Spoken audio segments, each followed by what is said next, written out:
شروع اللہ کے نام سے جو بڑا مہربان نہایت رحم والا ہے۔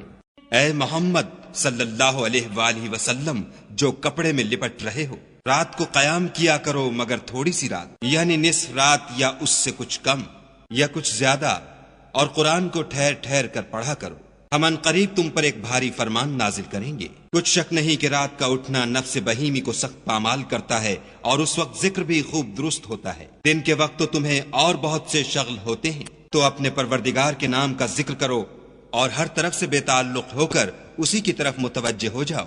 وہی مشرق اور مغرب کا مالک ہے، اور اس کے سوا کوئی معبود نہیں، تو اسی کو اپنا کارساز بناؤ۔ اور جو دل آزار باتیں یہ لوگ کہتے ہیں ان کو سہتے رہو، اور اچھے طریق سے ان سے کنارہ کش رہو۔ اور مجھے ان جھٹلانے والوں سے جو دولت مند ہیں سمجھ لینے دو، اور ان کو تھوڑی سی مہلت دے دو۔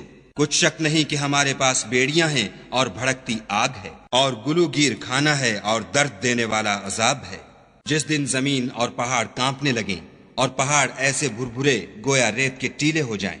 اے اہل مکہ، جس طرح ہم نے فرعون کے پاس موسیٰ کو پیغمبر بنا کر بھیجا تھا، اسی طرح تمہارے پاس بھی محمد صلی اللہ علیہ وآلہ وسلم رسول بھیجے ہیں، جو تمہارے مقابلے میں گواہ ہوں گے۔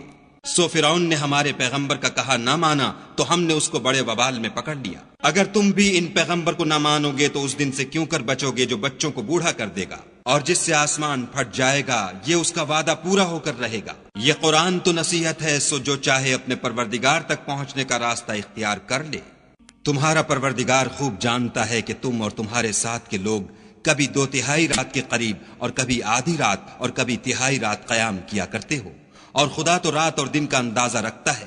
اس نے معلوم کیا کہ تم اس کو نبھا نہ سکو گے، تو اس نے تم پر مہربانی کی، پس جتنا آسانی سے ہو سکے اتنا قرآن پڑھ لیا کرو۔ اس نے جانا کہ تم میں بعض بیمار بھی ہوتے ہیں، اور بعض خدا کے فضل یعنی معاش کی تلاش میں ملک میں سفر کرتے ہیں، اور بعض خدا کی راہ میں لڑتے ہیں، تو جتنا آسانی سے ہو سکے اتنا پڑھ لیا کرو، اور نماز پڑھتے رہو اور زکوٰۃ ادا کرتے رہو، اور خدا کو نیک اور خلوص نیت سے قرض دیتے رہو، اور جو عمل نیک تم اپنے لیے آگے بھیجو گے اس کو خدا کے ہاں بہتر اور صلے میں بزرگ تر پاؤ گے، اور خدا سے بخشش مانگتے رہو، بے شک خدا بخشنے والا مہربان ہے۔